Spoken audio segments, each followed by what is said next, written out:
Well, evil awaits the unwary, and with the channel name like Drifter Maniacs, it wasn't going to be too long before I picked up one of these bad boys. Keep watching, see how we got it, because this thing is fun with a capital F.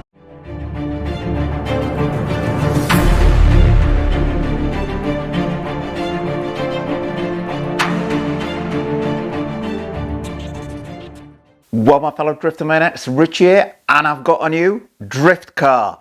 Not that one. This one. Actually, not that one either. This one.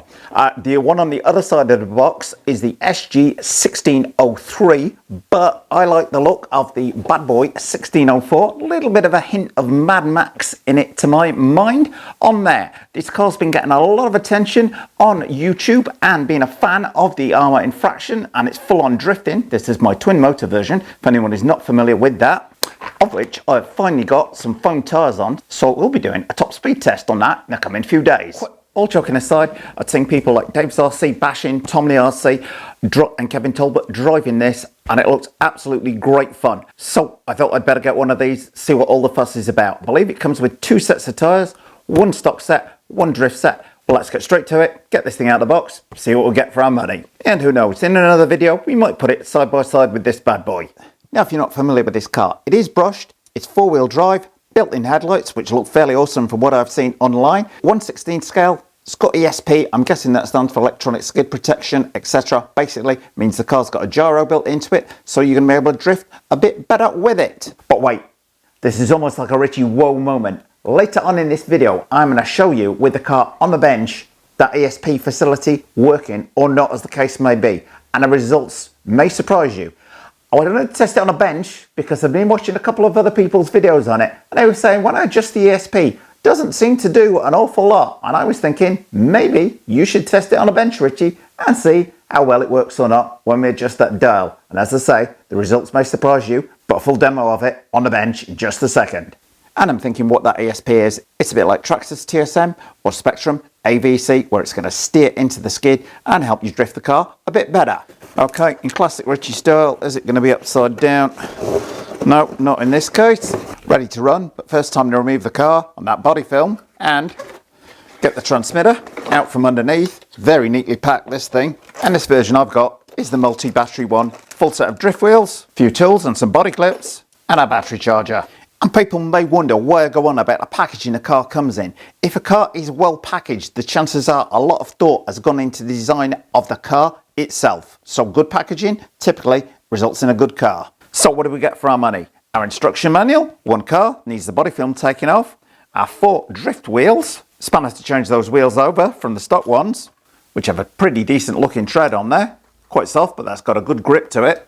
2 2S lipos, 7.4 volts, 1200 milliamps a piece, so we're going to get a nice runtime out of this, I think, and 1 lipo charger, which connects into USB port to charge them. And our transmitter, well, say the car is ready to run, you are going to need 4A batteries in the bottom to get it going, on-off switch, throttle, brake, steering, etc. On there, our ESP dial on here. So in this video, I am going to demonstrate it with the ESP turned right down and then turned right up, and I'm also going to get the car off the bench and show you how the ESP works. We have got steering trim and steering dual rate, also reversible throttle and reversible steering, which helps if you're left-handed or right-handed. That I'd missed these 2 buttons on the transmitter. This is to turn the lights on and off, and this is to set the 3 different colour options on them. More on that later. Now, I am trying to pay more attention to detail on these cars. It does say LiPo battery on the outside of the box, which is why I stated it had a LiPo battery in it. But these are, as one of you will undoubtedly point out if I don't, lithium-ion batteries. So time to get these on charge. You could use the supplied USB charger. That's going to take a couple of hours. So I'm going to use my Dean's adapter and get that plugged in my fast charger. Well, definitely time for a Richie wow moment. Before I tour you around the outside of the car, it doesn't just come with 2 batteries. Comes with a 3rd one inside the car. Quick scan around the body. Definitely a hint of Ford Mustang at the front there. And looks far better with the body film completely removed. As I say, I went for this rather than the 1603, as I felt it had a bit more of a bad boy look to the car. And never mind the front of the car having a hint of the Ford Mustang about it. That rear definitely looks very Ford Mustang indeed. You've even got a semi-detailed scale interior there, and just about room to squeeze a couple of driver figures in if you wanted to. Well, a little bit of care needed when removing the body. That's because you've got a wire running to the receiver for the LED headlights, which are multicoloured, which we'll see in a minute when I power it up. And that roll cage looks like it's going to put up with a bit of abuse, mounted with screws on the inside, so I'm quite happy with that. Anyway, let's dive in and have a closer look at the car. Decent sized foam impact bumper at the front there, and that looks like that'll put up with a good whack. Got coilover shock absorbers, both front and rear, 4-wheel drive. Steel drive shafts, I notice, and that appears to be a steel CVD joint down in there as well, which is definitely a good sign. And it's worthwhile noting, while we've got metal CVDs at the front, we have at the rear, but just check out how much thicker those drive shafts are at the rear than the front, which is slightly unusual. Moving on back, on the right hand side there, we've got our combined ESC and receiver. On the left, we have sadly got a 5-wire servo. It was good to see a 3-wire servo, because if you want to upgrade this to brushless, it also means swapping out the servo, which is a little bit of a pain. Our third 7.4 volt 1200 milliamp battery included. Now that motor size, I was thinking it should be a 380 can motor, but that seems maybe a little bigger than a 380, but I will try and look that up and quote the spec before the end of this video. And moving on to the back, we've got a fairly rigid bumper on there. Quick Ritchie suspension test. Oh man, that is very well sprung as opposed to well damped, so I wonder if those dampers have got any oil in them at all. We've got what, maybe, they've got a finger's width, so probably about ½ an inch of ground clearance on there. And whilst we've got decent suspension movement on there, in terms of travel, you can see just how stiffly it is sprung. When I lift that front wheel, the rear is coming up virtually instantaneously, only about 10 mil of movement on there before we get any lift. Well, quickly scanning down the underside, definitely see it's been set up to drift in with a smooth underside to the car. The A-arms, nothing to write home about, as they have no triangulation on there for added strength at all, but we shall see how they hold up in the real world. Speaking of which, let's see if that battery's charged. In the instruction manual, a lot of the time I don't bother covering the instruction manual because there's not really a lot of interest to people, but I have to say this one is very, very well written indeed. And is the car hobby grade? You bet you. You've got a full list of part numbers at the back, and we've got exploded diagrams of the car showing where everything goes. I thought it worthy of mention as the instruction manuals go. It's not too bad at all. Batteries in the transmitter, car battery charged up, time to turn it on. Okay, my battery's charged, got power to the car, thought I'd demonstrate that ESP function to you. If it's got a gyro built in this car, when I move it around like this, the front wheels should counteract what in essence would be a skid. I'm artificially creating the back end of the car skidding out, so the front wheels should counteract that. So that's with the ESP turned right down. And then we're going to turn the ESP right up. And the wheels still aren't doing anything. I did wonder if the car had to be moving, so with a bit of throttle on there for the wheels to counter steer. So I'm going to give it a bit of throttle, do the same thing. Okay, turn it again. Absolutely no movement at all in terms of gyroscopic effect. So I turn it to halfway down, bit of throttle again, and nothing.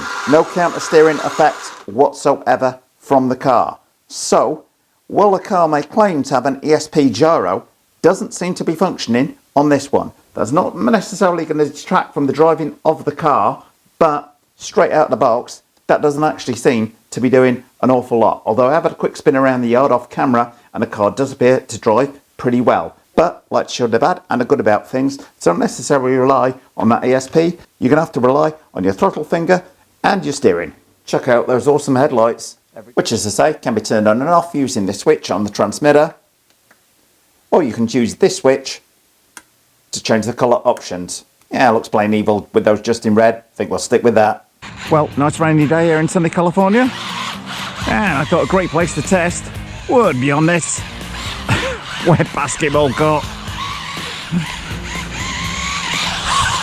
Oh man, now it's not hugely fast, but it will drift for the best of them. Now I'm thinking, in the dry, with the drift tyres on, it's going to be fun. It's quite tricky on here in the wet. As you can imagine, I know this is very much like driving on ice. But yeah, catch it right. And it's doing all right. There, on it, Richie boy. Turn, cornering foot out there. Whoa.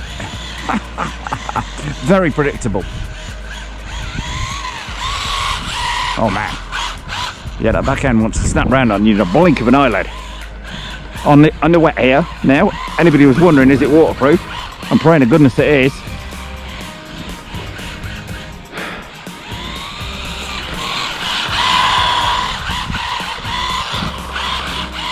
Now, if you're going full throttle, dab the brake and then turn, you can get it to provoke it to drift a bit more.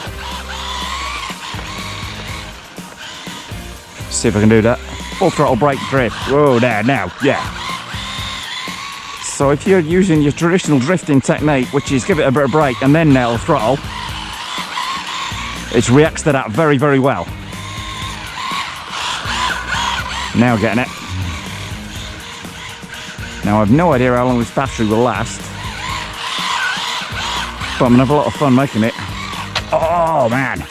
And I can obviously put up at the bump as well, he says. Oh man. Now this is with the stock tyres on, the grippier ones. That is it running pretty much flat out. When you want to provoke that tail, it will certainly step out. Even with these stock tyres, the stock tyres have got very, very little grip, particularly on this wet. But I thought this would be the ultimate test of it. In terms of grip, well, it's like driving on ice, this. Yeah, when it builds that speed up, you turn in, that's hard left. Oh. Now is the ESP working? It's turned down to 0. I would say it's not noticeably doing any different compared to when it was set on 50%. When it's set on 50%, is it going to improve the handling at all? I would say not. I think the ESP, we can safely say, is not working at all on this car. Yet you can still hold some pretty nice drifts with it. But in this wet. Now, this is with the stock tyres on. And it's very slippy on here today. Get quite tricky to catch it.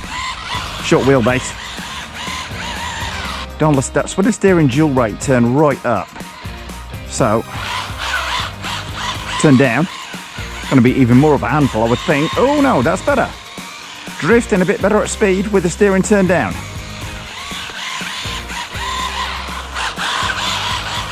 Got to be quick to catch that back end on here. When it's right, when you get it right, very rewarding. Now, I think that battery has about died. Yeah. So what I have to say, like they say in cricket, rain stopped play. But to answer the question, is the SG1604 waterproof? Well, I took the AC apart when I got back, thinking if it does need a bit of conformal coat to make it waterproof, I'll put some on there. But the AC, it's already conformally coated on there. But there's some sort of ingress of water somewhere in the car, a little bit erratic, so it's drying upstairs right now. And fingers crossed, we will run again by the weekend. The car has a lot of potential, definitely needs a working gyro though, with that shorter wheelbase.